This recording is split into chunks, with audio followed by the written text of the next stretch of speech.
Fine. Bonjour, Ani, Sego. Good afternoon, friends and warriors of peace, elders, drum keepers, dancers, and colleagues. In front of me, we again have the 1764 wampum belt. I want to acknowledge the territory of the great warrior of peace, William Commanda, and Chief Kirby White Duck and his people. It's an honor to be here today. On behalf of my community of Serpent River First Nation and all of her children, I want to send warm greetings. I have two things that I want to speak about. First, Idlenomore. It's more than a movement. It's more than a reawakening. It's more than just the best drum songs in the universe and speeches about social justice that this planet has never ever known. Idlenomore is about hope for the future, about protecting the lives of all of our children, First Nations, Canadians, and humanity on Mother Earth. Let us all offer a sincere thank you to the founders of Idlenomore. Let us give them a loud and proud cheer. Be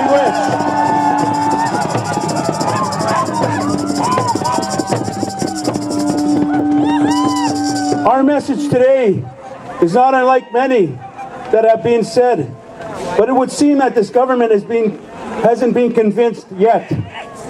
You can't unilaterally make decisions that suit your own economic ideologies, Prime Minister. The Omnibus Bill goes against democratic principles that the Canadian Constitution is based on. Shame on you, Prime Minister. You have abused your executive powers. This is not acceptable in this day and age.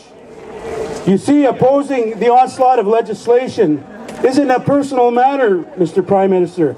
It's not a matter between politicians and their ideologies. It's about saving human lives.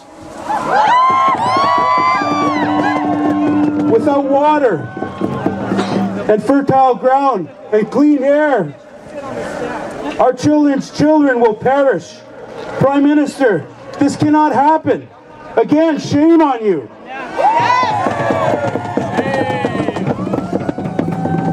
You know, it's quite fitting that Chief Teresa Spence came forward and offered a sacred obligation of fasting.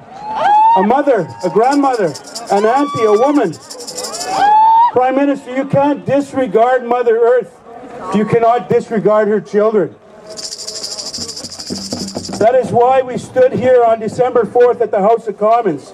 The chief stormed Parliament during its final debate of C-45. We're trying to get into to tell you that it was wrong, Prime Minister. It was dead wrong, and it's still dead wrong. On January 11th, we rallied again on the Hill for Chief Spence. There was a so-called mock parliament taking place behind us. We met young leaders here who get it, who were eager for a democratic process. Unlike the actions of you, Prime Minister, as seen as this legislation that's being rammed down our throats because you have a majority government. That's not acceptable, Prime Minister. Again, shame on you. Shame! Today, we stand here. Make no mistake, our hearts are strong, our minds are sharp, our youth are focused. The voice of our women rings of truth and supreme love for life itself.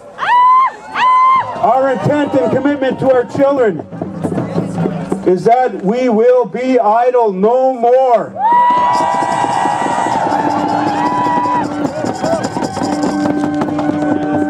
Secondly, let me remind all political stripes here with us on the Hill today as you resume your post. Should a country seek to prosper and grow, especially in these turbulent and troubled times, it must never forget its history. It must respect the land. It must acknowledge and care for her people. Should a country seek to remain relevant as a human rights champion, again, Mr. Prime Minister, this message is for you. It must never forget its history. It must respect the land, and it must acknowledge and care for her people.